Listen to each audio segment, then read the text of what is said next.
o'zbek tili Afg'oniston milliy radio televidenida boshlab yarim qarn ilgari Afg'oniston milliy radiosida qanday qilib keldi, oyoq bosdi bu radio televidenida yo Afg'oniston radiosida. Bu andisha qayerdan topildi? Bu o'ylov qayerdan topildi? Zohirshoni vaqtida Abulxayr Xayri Foryob xalqining namoyandasi Porilmonda bir jalasada bir parcha she'r o'qidi. O'zbeki she'rni o'qigandan keyin so'radi, tushundingizlarmi dedi. Porilmonda o'ltirganlar hammasi farsi tilli yo pashto tilli kishilar edi. Ular aytdi, yo'q, tushunmadim. Tushungan bo'lmasangizlar xastam bo'lgansizlar dedi. Ular aytdi, yo'q, xasta bo'lmading, lekin tushunmading. Har kim ham dedi, bir tilga bir mahfilda so'zlansa va u tilga tushunmasa ham xasta bo'ladi, ham shu mahfilni tark qilib chiqib ketishi keladi dedi. Voy bizda holimizga dedi. Bizda millatimizda holiga voy dedi.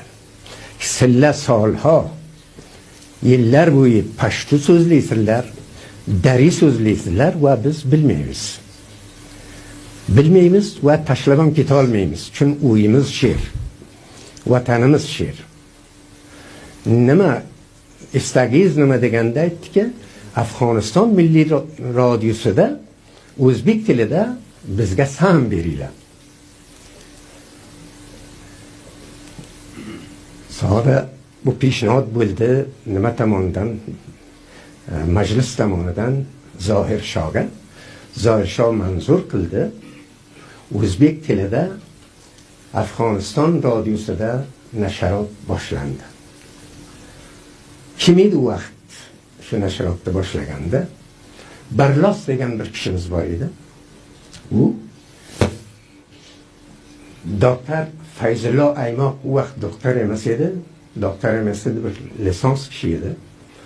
Va Fayzullo qardosh ko'p yosh javon muhassil kishi edi. Va Nasima Rashid degan bir xonim ham Akarashide akordeon navozu dutor navoz bor edi, marhum vafot qildi. Zafar hunariy guruhining uzvi edi, faol uzvlardan edi. Bular kelib nashrotni boshladilar. Men u vaqt Faryobda muallim edim. Ko'p diqqat bilan ishladim. Ko'p xushim keldi. Ta'qib qildim, noma yozdim radioga. Nomamiz ham 20 kundan keyin, 30 kundan keyin yetishib keldi. Radio Afg'onistonda Sorina bilan o'qiydi. Bizda so'rovimizga javob beradilar, yo'llagan matlabimizni o'qiydilar. Ta zamoniki Zohirshona davri tamom bo'ldi, bu nashrotning idomasi bor edi.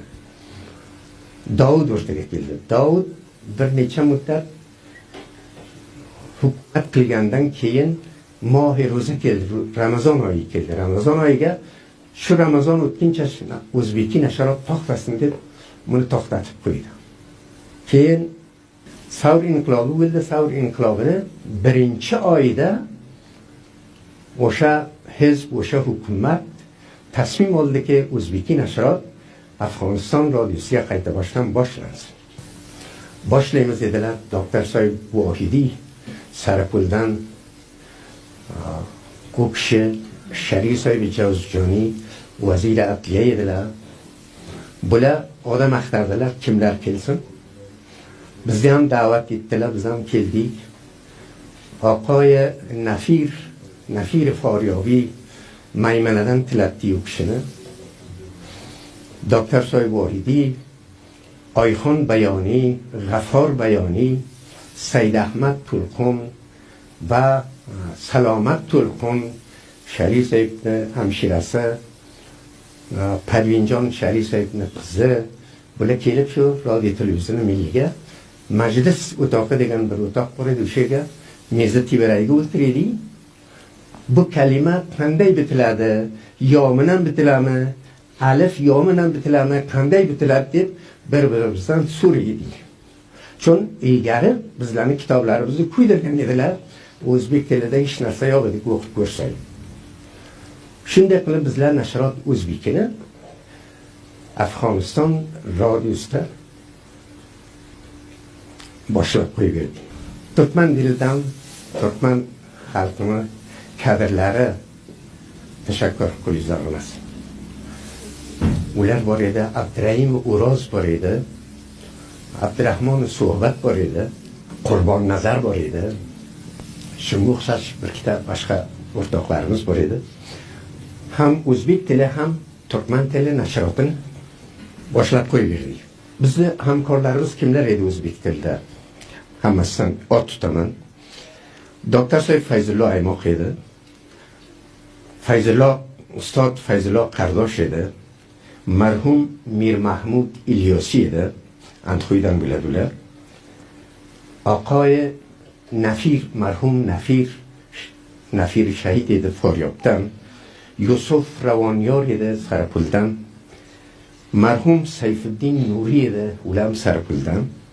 Ustod Burhoniddin Nomiq edi, Nomiq Shahroniy Badaxshondan edi. Ashraf Azimi edi, hozir ham qayd hayot Shuronda yashaydi. Mori Surxobi edi. Inobat Aymoq, marhum Abduljalil Korvon. Fazlhaq Yulchi, Ahmad Fahim Khalilyor, Jalila Khalilyor, Firuzon Khalilyor, Shabnam Khalilyor, Ustod Labib va Ustod Havojon که فعلا جزجانگه استاد پوهنتون. Bular bizlar hamkorlarimiz edilar ki shu nashrotda birga olib boraylik.